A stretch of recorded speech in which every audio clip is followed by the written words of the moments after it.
That was not the game we wanted on a lot of levels. And I think the most glaring thing was just the amount of points we gave up in the paint for a lot of different reasons. But when you do that, that's why the field goal percentage is what it is, because those are shots that they're going to make a high percentage. What is it about, this team's habit of, not getting back in time, getting back in position to try and contest shots and defend, keep in front of guys? Ironically, like at halftime, we'd only given up 8 points in transition. So we've talked so much about transition defense against this team and really, throughout the course of the season. And we did a better job getting back. I think it's difficult when we miss some easy opportunities early, and it's hard to defend against those. And then we had some turnovers. It's hard to defend against those, but there weren't pass aheads. That wasn't how they were in more of a half-court game. But again, we didn't do a good enough job keeping the ball out of the paint, and they were on the rim.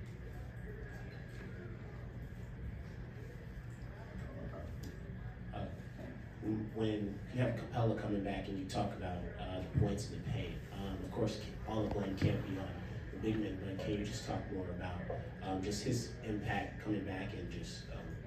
Yeah, I don't...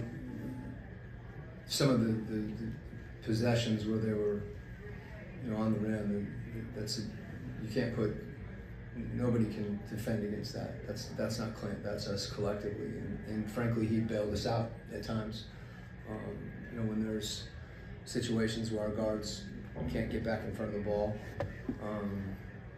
for whatever reason, the possession that occurs, Clint's got to switch onto the ball and handle that. And, then got cutters and people on the rim, so a lot of it, our ability to stay in front of the ball and to do that collectively. It's not just the guy on the ball that's got to be better. Where they're not straight line drives, it's the other guys that have to have an awareness to take up space and make them see bodies and not see those driving lanes, and then have awareness of cutters. When you're doing that, there's going to be cutters, and you have to take on cutters. So it's an accumulation of things throughout a possession, and then all of a sudden, you're asking somebody that's down there, whether it's Clint or O or JJ or whomever, to try to make a play that's a really difficult play to make. So I don't attribute that to our rim protection as much as I do to things that are happening to allow them to get in that area. So Coach, you touched on the points in the paint. The 3 meetings we played against Indiana, they've shot above 70% of the rim. So do you feel like that's something to do with the way they attack our defense, or could you speak to it? Yeah, they drive you, and they're pretty relentless with that. If one guy can't drive, they're trying to move you, and then the next guy's driving you. So it requires you to really defend throughout the entire possession. And when they drive it from multiple positions, you're in a lot of help situations, and you got to recover. But that's the game. That's the game, and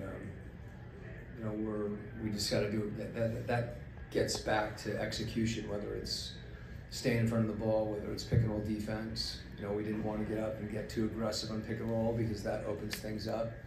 And then we adjusted and did more of that as the game progressed to try to impact the ball that way. But then someone's in a closeout situation and you end up with similar situation as far as it comes down to, 5 guys defending and not allowing the ball to get that deep, because when it does, it's very difficult no matter who you're playing against and no matter who's defending. The ball gets in that situation, good things are generally not going to happen. I know Trey's been dealing with some bumps and bruises, and I know you guys don't like to look for excuses, but he's kind of been in a little bit of a slump over the last few games, or so I'm curious if that shoulder has been bothering him a little bit, or maybe the little tumble that he had. Yeah, I know, they're very physical, particularly with him, and he was here, 3-4 hours early, getting treatment, getting ready to play, and he's a gamer. I mean, he posts for every game, and I know when he came out, he obviously got hit again. I haven't had a chance to talk to our performance people, but he's been banged up and he's been playing through it, and tonight was a tough game. Coach, for you guys, I know that you want to let this one digest a little bit, but we are on a back-to-back. You've got the Wizards tomorrow. What kind of response are you looking forward for your team tomorrow? Yeah, this is one of the things about this league. With 82 games, you do get the opportunity to bounce back, and you don't have to sit in a game like this, for a week. So we need to bounce back and be ready to go tomorrow, and do whatever we need to do really mentally to be in that place. Thanks, Coach. Okay.